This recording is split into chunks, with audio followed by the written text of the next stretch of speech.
10ویں منزل کے کمرے کی کھڑکی سے اپنی بیٹی کو باہر کی دنیا دکھا رہا تھا۔ اچانک ایک نوجوان رسی سے لٹکا ہوا کھڑکی پر آ گیا۔ پانی چاہیے۔ اتنی اونچائی پر بے خوف وہ ان دیواروں کو رنگ رہا تھا جس کے رنگین ہونے کا سکھ شاید ہی اسے ملے۔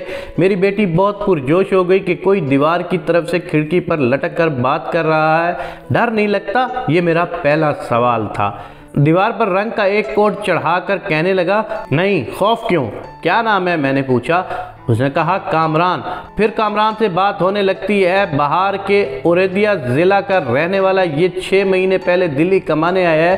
2 دنوں تک بیٹھ کر دیکھتا رہا کہ کوئی کسی طرح خود کو رسی سے باندھ کر لکڑی کی پٹڑی پر بیٹھ کر اتنی اونچائی پر تنہا رنگ کر رہا ہوتا ہے۔ تیسرے دن سے کامران خود یہ کام کرنے لگتا ہے۔ میں نے پوچھا، کوئی ٹریننگ ہوئی ہے تمہاری؟ نہیں، بس دیکھ کے سیکھ لی ہے۔ تو کسی نے کچھ بتایا نہیں کہ کیا کیا احتیاط برتنی چاہیے؟ نہیں۔ تو تمہیں ڈر نہیں لگتا نیچے دیکھنے میں؟ اس نے کہا، نہیں لگتا۔ اس سے پہلے کتنی منزل کی عمارت کا رنگ و روغن کیا ہے تم نے؟ 37 منزل۔ میں سوچنے لگا کہ جہاں کامران کا بچپن گزرا ہوگا وہاں اس نے اتنی اونچی عمارت کبھی دیکھی تک نہ ہوگی، لیکن دلی آتے ہی تیسرے دن سے اسے وہ اونچائی سے کھیلنے لگا۔ تو کیوں کرتے ہو یہ کام؟ اس میں مزدوری زیادہ ملتی ہے، رسک ہے نا۔ کتنی ملتی ہے؟ 500-600 روپے ایک دن کے۔ پانی دیجئے نا۔ میری دلچسپی کامران سے بات کرنے میں تھی۔ تیسری بار اس نے پانی مانگا۔ اوہ، بھول گیا، ابھی لاتا ہوں۔ گلاس لے کر آیا تو کامران نے اپنے ساتھ رنگ کرنے والے ایک اور شریف آدمی کی طرف گلاس بڑھا دیا۔ جب گلاس لوٹایا تو میں نے کہا کہ مجھے لگا کہ تمہیں پیاس لگی ہے۔ مجھے تو پتہ ہی نہیں چلا کہ کھڑکی کے باہر کوئی اور بھی لٹکا ہوا ہے۔ نہیں سر، وہ ہندو ہے، اسے پیاس لگی ہے، میرا تو روزہ چل رہا ہے۔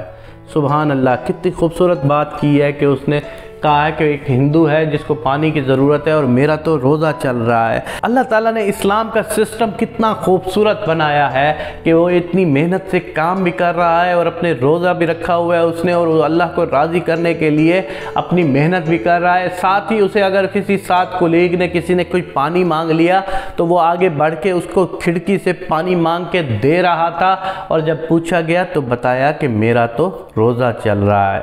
کیا خوبصورت شان ہے۔ میرے پاک اللہ ایسے عظیم نوجوانوں کو جو تیری راہ میں روزہ بھی رکھتے ہیں، نماز بھی پڑھتے ہیں، تیری کہی ہوئی ساری باتوں پر عمل بھی کرتے ہیں، میرے پاک اللہ ان کو کبھی بھی کسی قسم کی کوئی تکلیف نہ پہنچا۔ میرے پاک اللہ اتنی مشکل روزی کی بجائے ان لوگوں کو آسان روزی عطا فرما۔ میرا پاک اللہ تیرے ہی کن کے اختیار میں ہے سب کچھ۔ میرے پاک اللہ تو کتنا عظیم ہے، کس طرح تو لوگوں سے کام لیتا ہے، یہ صرف تو ہی جان سکتا ہے۔ میرے پاک اللہ آج تک ہم لوگوں نے کبھی کوئی اتنا مشکل کام سوچا نہ کیا نہ دیکھا۔